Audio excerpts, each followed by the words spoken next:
नमस्कार. मराठा आरक्षणाच्या मागणीसाठी आंदोलक मनोज जरांगे पाटील 26 जानेवारीपासून मुंबईत आंदोलन करणार आहे. मराठा आरक्षण आंदोलक मनोज जरांगे पाटील 20 जानेवारीपासून जालना जिल्ह्यातून रवाना झाले आहे.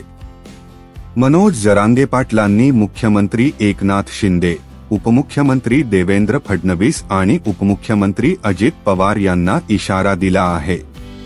या आंदोलनाच्या पार्श्वभूमीवर उपमुख्यमंत्री अजित पवार यांनी मनोज जरांगे पाटील ऐकण्याच्या मनस्थितीत नाही असं म्हटलं आहे. यावर आता मनोज जरांगेंनी अजित पवारांना प्रत्युत्तर दिलं आहे. मुंबईत आंदोलन करण्यासाठी मनोज जरांगे पाटील जालन्यातून निघाले आहे. रविवारी मनोज जरांगे पाटील यांचा पायी मोर्चा अहमदनगर जिल्ह्यात पोहोचला होता. यावेळी बोलताना मराठा समाजाच्या शासकीय नोंदी आढळल्या असून हक्काचं आरक्षण द्यावं. बाकीचे प्रयत्न करायला गेल्यास त्याचे दूरगामी वाईट परिणाम होतील असं मनोज जरांगे पाटील यांनी म्हटलं आहे. बारामतीमध्ये बोलताना अजित पवार यांनी मनोज जरांगे पाटील यांनी दिलेल्या इशाऱ्याबाबत भाष्य केलं होतं. मनोज जरांगे पाटील यांना आम्ही समजून सांगण्याचा प्रयत्न करत असून त्यांनी अजूनही थांबावं ही सरकारची इच्छा आहे. मात्र ते ऐकण्याच्या मनस्थितीत नाही. प्रत्येकाला आपले मत मांडण्याचा आणि भूमिका बजावण्याचा अधिकार आहे असे अजित पवार म्हणाले होते. त्यावर आता मनोज जरांगेंनी प्रत्युत्तर दिलं आहे.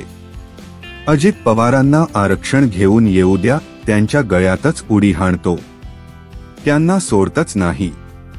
आमच्याकडे यायला त्यांना एसटीचं तिकीटही काढून देतो. मराठा आरक्षणाचा प्रश्न निकाली निघू द्या, मग मुस्लिम आणि धनगरांना कसं आरक्षण मिळत नाहीत ते बघतो. अडचण सरकार आणि प्रशासनाकडून होत आहे. मुंबईच्या गल्लीत आणि राज्यातल्या रस्त्यावर मराठेच असणार आहे. आमच्यासाठी दरवाजे कसे बंद करतात ते मी बघतो. आम्हाला मुंबईत आमरण उपोषणासाठी मैदान दिले नाही तर ती सरकारची सर्वात मोठी नाचक्की असेल. आमचं आंदोलन नियोजित असल्याने अयोध्येला जाऊ शकलो नाही. आमच्या आंदोलनातच रामप्रतिष्ठापना सोहळा साजरा करणार आहे असं मनोज जरांगे पाटील यांनी म्हटलं आहे. जर तुम्हाला हा व्हिडिओ आवडला असेल तर या चॅनेलला सबस्क्राईब, लाईक आणि शेअर करा.